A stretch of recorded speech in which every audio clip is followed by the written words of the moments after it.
I love OnePlus phones. They started as flagship killers with the same high-end processor but half the price, and they were selling like hotcakes.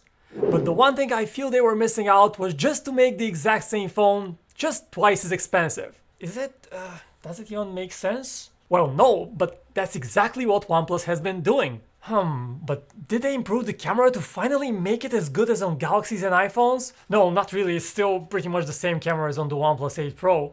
Alright, I'm being sarcastic, yeah, but what I'm actually super excited about is our sponsor, Best Buy, which now has a bunch of OnePlus phones and offers a safe shopping experience. Check the link in the description to this video to learn more. I have been using the OnePlus 9 Pro for more than a month now, and I was super excited about it.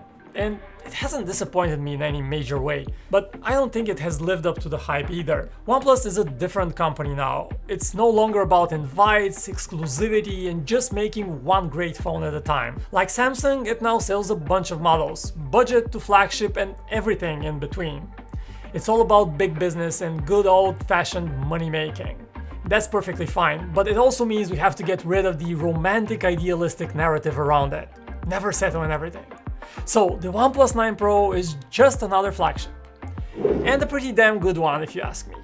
Compared to apples and oranges, or Samsung's rather, it's a phone that doesn't weigh half a pound. It has a luxurious masterpiece design that just looks nice. And with slightly curved edges, it fits comfortably in the hand. Unlike those Pro Max sized apples. Not these ones. Yes, that one. It's now been more than a month since I started using this phone, and one major software update later, it has really improved the battery life. I was having very mixed results with battery life in the beginning. Sometimes the battery will drop faster when using the camera, and it was hard to predict whether you make it through the day. But I'm happy to say that after a software update, the 9 Pro gets a much more reliable and solid battery life now. Still not quite as good as on the Galaxy S21 Ultra or the iPhone 12 Pro Max, but almost there. One thing I found it excels in, however, is Wi-Fi coverage. That's something I usually don't even talk about in reviews, since most phones are about the same, but not the 9 Pro. It was the only phone that would get solid Wi-Fi coverage in my balcony, while iPhones and Galaxies would not get any Wi-Fi signal there. And I've tried this in different locations, and the OnePlus 9 Pro always managed to get a solid Wi-Fi connection even far away from a router.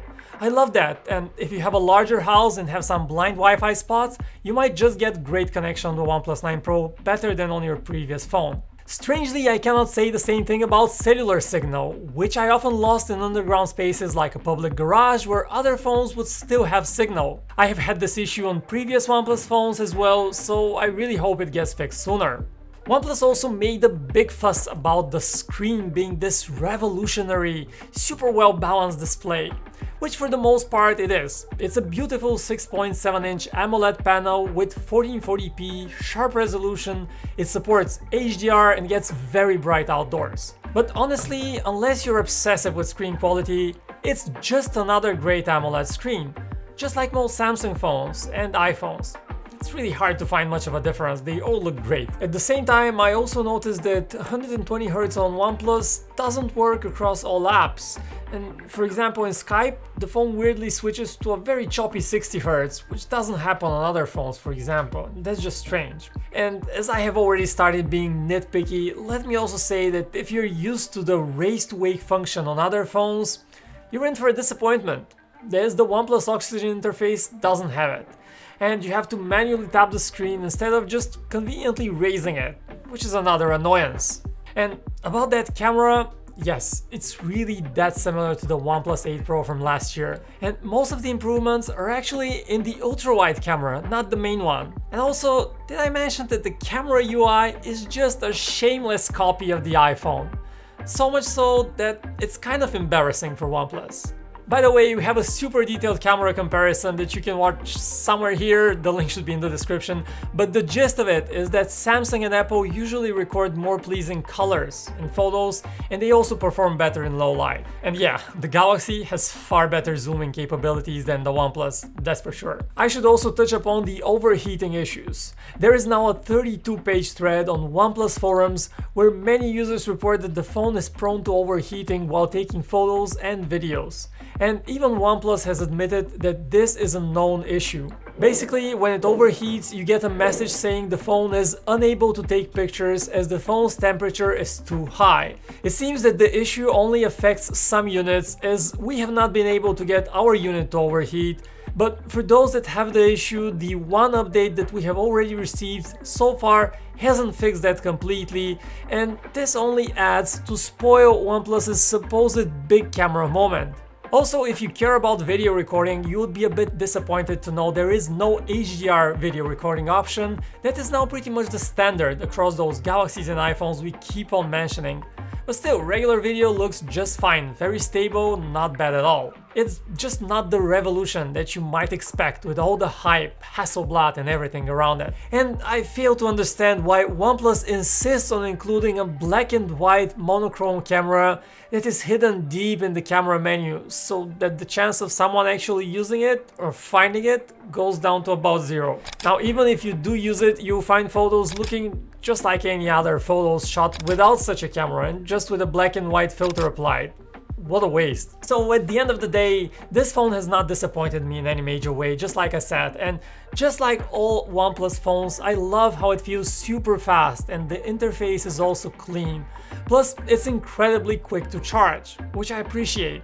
I just think that a similar phone already exists, and that is the OnePlus 8 Pro from last year, which now costs $700, which is much more reasonable than the $1,070 that OnePlus charges for the 9 Pro. Last year's model also has a great camera, and I love photography, don't misunderstand me. Just like everyone else, I want to have a great camera, but even I, pixel peeping and everything, can barely see a difference in image quality between the 9 Pro and the 8 Pro. And then both phones feel similarly fast, have the same 120Hz refresh rate, same interface. So the more I think about it, the more I think that the 9 Pro is a bit like a mid-cycle upgrade. Slightly faster processor, faster charging, and 5G connectivity, nothing major. So, should you spend more than $1,000 for the latest OnePlus phone? Well, what I can tell you is that if you're looking for the best deals and a safe shopping experience, Best Buy now has the full OnePlus lineup, all the way from the budget Nord series of phones to the 9 Pro, and if you want to save up, the regular OnePlus 9 model is also available, and it might just be the more reasonable purchase. Best of all, Best Buy provides a safe and convenient in-store shopping environment, or you can order online and select curbside pickup for an even safer experience. Plus, you can also make an appointment to activate your phone safely and easily, so check out the link in the description to this video where you can find the latest deals and get upgraded to a new OnePlus phone over at Best Buy in no time. Back to the OnePlus, I give it a big thumbs up for the charging innovations. A full charge in under 30 minutes is just incredible. But probably even more so the wireless charging, which is much more convenient and still charges the phone fully in just about 40 minutes. So if you really want the very latest shiny tech, sure, it will not disappoint. It's just that you can save up and buy the older model without missing out on much, if anything. And if that's a bit anticlimactic, well, maybe it is. But let me know why you think I'm wrong in the comments below, or why you think I'm right. Any OnePlus 9 Pro users, let me know your thoughts about this phone. But that's been it for this video. I'm Vic, this is PhoneArena, thanks for watching, and I'll see you when I see you.